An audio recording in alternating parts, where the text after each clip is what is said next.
Ezra chapter 6. King Darius then issued an order, and they searched in the archives stored in the treasury at Babylon. A scroll was found in the citadel of Ecbatana in the province of Media, and this was written on it. Memorandum: in the first year of King Cyrus, the king issued a decree concerning the temple of God in Jerusalem. Let the temple be rebuilt as a place to present sacrifices, and let its foundations be laid.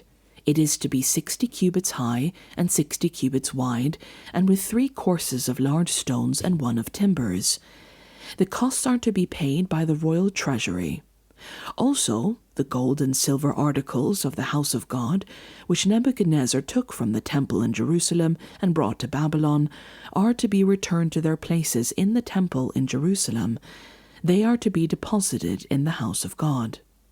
Now then, Tattenai, governor of Trans-Euphrates, and Shethar-Bozenai, and you other officials of that province, stay away from there. Do not interfere with the work on this temple of God. Let the governor of the Jews and the Jewish elders rebuild this house of God on its site. Moreover, I hereby decree what you are to do for these elders of the Jews in the construction of this house of God. Their expenses are to be fully paid out of the royal treasury from the revenues of Trans-Euphrates, so that the work will not stop.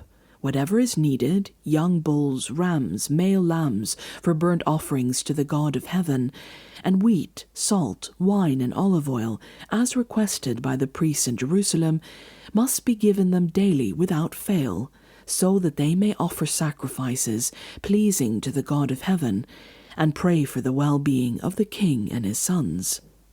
Furthermore, I decree that if anyone defies this edict, a beam is to be pulled from their house, and they are to be impaled on it. And for this crime their house is to be made a pile of rubble. May God, who has caused his name to dwell there, overthrow any king or people who lifts a hand to change this decree or to destroy this temple in Jerusalem. I, Darius, have decreed it. Let it be carried out with diligence. Then, because of the decree King Darius had sent, Tattenai, governor of Trans-Euphrates, and Shethar-Bozenai and their associates carried it out with diligence. So the elders of the Jews continued to build and prosper under the preaching of Haggai the prophet and Zechariah, a descendant of Iddo. They finished building the temple according to the command of the God of Israel, and the decrees of Cyrus, Darius, and Artaxerxes, kings of Persia. The temple was completed on the 3rd day of the month Adar, in the 6th year of the reign of King Darius. Then the people of Israel, the priests, the Levites, and the rest of the exiles celebrated the dedication of the house of God with joy. For the dedication of this house of God, they offered 100 bulls, 200 rams, 400 male lambs, and as a sin offering for all Israel, 12 male goats, 1 for each of the tribes of Israel. And they installed the priests in their divisions and the Levites in their groups for the service of God at Jerusalem, according to what is written in the book of Moses.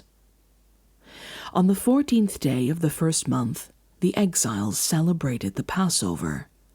The priests and the Levites had purified themselves and were all ceremonially clean. The Levites slaughtered the Passover lamb for the exiles, for their relatives the priests, and for themselves.